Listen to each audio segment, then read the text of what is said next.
Well, good afternoon and welcome to this Thursday Thought. A few years ago, I was in a contemplative mood one day and I was thinking about some of the things that I've been privileged to experience in life. I think, just turned 70 years old and was in that kind of mood where one sort of looks over one's life in contemplation and even some thanksgiving. Well, I decided then to start a list of things that I've experienced in life that, while not unique or extremely unusual, were things that not just everybody has had the opportunity to experience.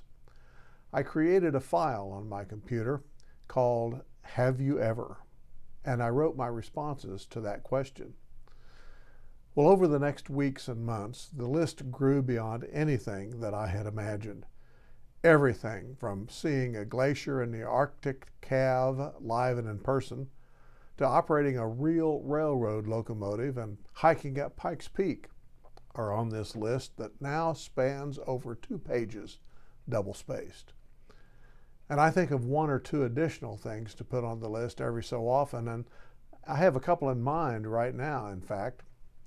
Most of us, when we look at our lives lived, come away with the idea that, well, we're just another cog in the great wheel of life, and we have just sort of muddled our way through the ordinary work of getting up and going to work, raising a family, shopping at the food store, paying bills.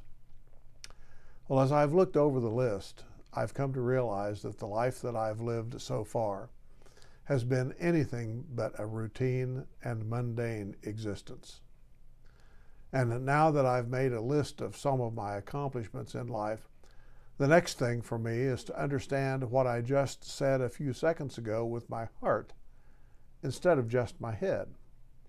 The life I've lived so far, I said earlier, has been anything but a routine and mundane existence. Now, I know that intellectually. The list pretty much proves it.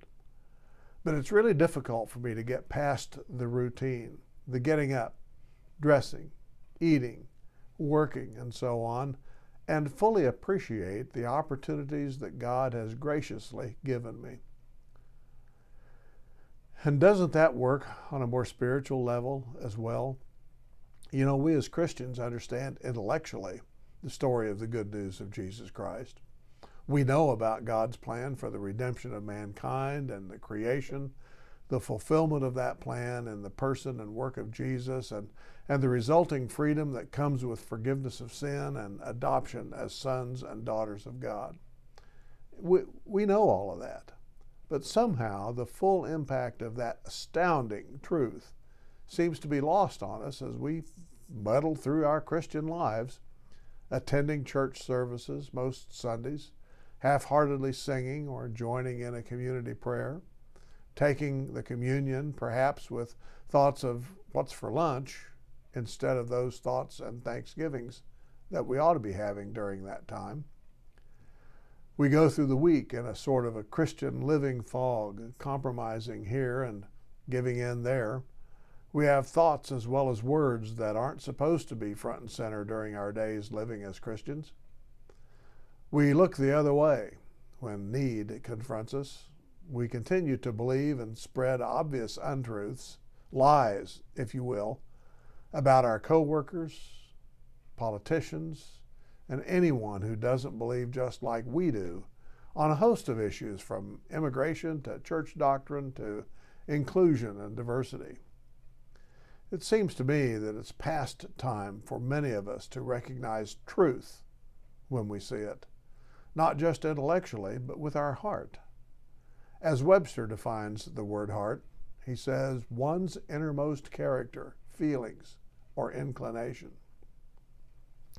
Well, it's only then, I think, when we can also more fully understand the incredible gifts and opportunities that God has given us, gifts and opportunities which enable us to get the message of God to others, that message of hope and redemption and grace, and that those to whom we give the message will have receptive hearts, at least in part because of our genuineness of character.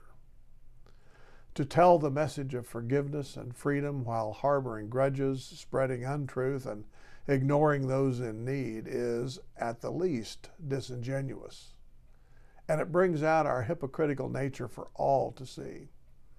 How can we effectively speak of Jesus when we also effectively lock him out of our hearts? It's time for those of us who claim to be Christians to look like Christians, not the westernized, modernized, sanitized, and hypnotized version, but the genuine article, one that walks as one talks and does as one says. To be and to do any less is, shall we say it gently, unforgivable. Blessings.